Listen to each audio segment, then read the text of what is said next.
waxaan rabaa halkaan inaan maantay guud ahaan ciidanka xoogga dalka Soomaaliyeed aan uga diro hambalyo ku saabsan sanad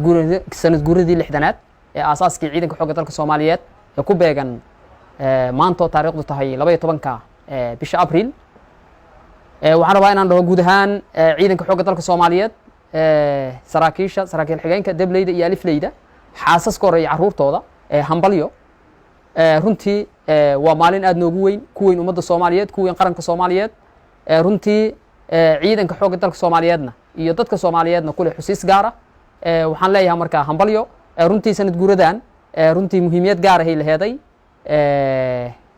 waxay ahayd sanad guuradii 6aad ee ka soo wareegatay aasaaskii ciidanka waxaan u galnay diyaar garow runtii si aan bandhigyadii caadiga ahay ee ciidanka xoogga dalka Soomaaliyeed ay sameey jireen baan u sameeyno laakiin taa bedelkeeda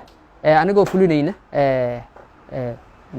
tilmaamaha iyo tale iyo muxuu ahaa ii sheegay amaamiirta madaxda adduunkana sida aad la socotaan uu ka jiro runtii cudur aad u baan oo ummadii dhibaato badan ku haya adduunkana dhibaato badan ku haya sidaa darteed ay ku suurtageli weysay xanuunada dartood taas ayaan hakad u gelinay bandhigyadii la sameey lahaa oo ciidanka xoogga dalka Soomaaliyeed ay sameey lahaayeen taas bedelkeeda waxaan rabaa marka guud ahaan inaan iraado ciidanka xoogga dalka Soomaaliyeed hambalyo waxaan rabaa kale inaan fursaddan uga faa'iideysto runtii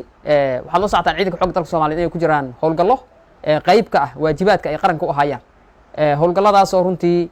guulo badan laga gaaray waqtiyadii ugu dambeeyay runtii oo si habsami leh oo sidii loo qorsheeyay ku socda waxaan rabaa marka inaan shacabka Soomaaliyeed taas waxa noo suurtageliyay shacbiga Soomaaliyeed oo gacan ugu siiyo runtii hiil iyo hoobana la garab istaagay na siinayay xogaha cadawga iyo dhibaatada meelaha ay ku hayaan taas marka waxaan rabaa inaan shacabka Soomaaliyeed ayagana aan uga mahad celiyo runtii aad iyo aad aan uga mahad celiyo deegaanada dhiman na runtii waxaan aad uga codsanaynaa shacbiga Soomaaliyeed inay la shaqeeyaan ciidanka xoogga dalka Soomaaliyeed iyo guud ahaan ciidamada qalabka sida si looga dulqaado nabaddiidka ku haya dhibaatada